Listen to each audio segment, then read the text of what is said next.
Sir പറയുന്നത് പോലെ ഓരോ റിട്രീറ്റും നമ്മളിങ്ങനെ ഫിൽട്ടർ ചെയ്ത് ശുദ്ധീകരിച്ച് അജൈനീയത്തിൻ്റെ ആ പാതയിലൂടെ നടത്തിക്കുകയാണ്.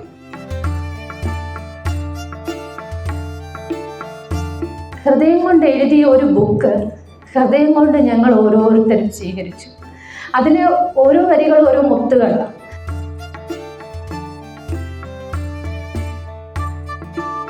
ഇതിൽ കൂടെയൊക്കെ ഇതിലും ഭംഗിയായിട്ടൊക്കെ ഞങ്ങളെപ്പോലൊക്കെ അജ്ഞരായിട്ടിരിക്കുന്ന ആൾക്കാരെയൊക്കെ എങ്ങനെയാണ് ഇങ്ങനെയൊക്കെ ട്രാൻസ്ഫോം ചെയ്യുന്നത്?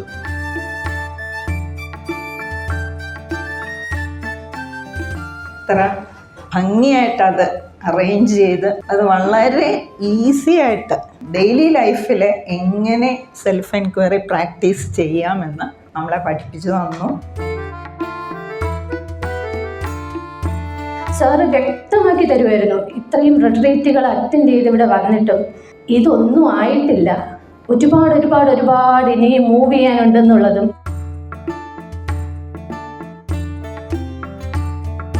അതുപോലൊരു അനുഭവം ഇനിയും കിട്ടത്തില്ലെന്നാണ് എനിക്കും തോന്നുന്നത്. ഇത്രമാത്രം അത് ഡെപ്തിലേക്ക് പോയി അതിനെക്കുറിച്ച് വിവരിക്കാൻ തന്നെ പറയുമ്പോൾ തന്നെ ഒരു വലിയൊരു അനുഭൂതിയാണ് തോന്നുന്നത്.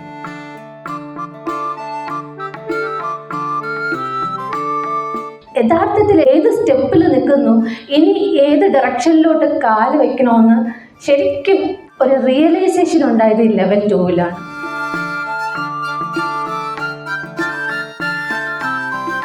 ഇന്നത്തെ ഈ മെഷീൻ ലേണിംഗ് യുഗത്തിൽ ഒരു കോർപ്പറേറ്റ് അറ്റ്മോസ്ഫിയറിൽ നമുക്ക് വേദാന്തം പറഞ്ഞു തരാം.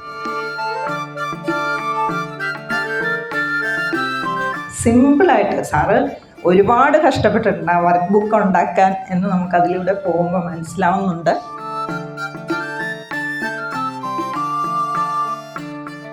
ലെവൽ 1-ൽ എന്ത് വേണം, ലെവൽ 2-ൽ എന്ത് വേണമെന്ന് കൃത്യമായി ഡിസൈൻ ചെയ്ത ഒരു ബ്യൂട്ടിഫുൾ പ്രോസസ്സ്.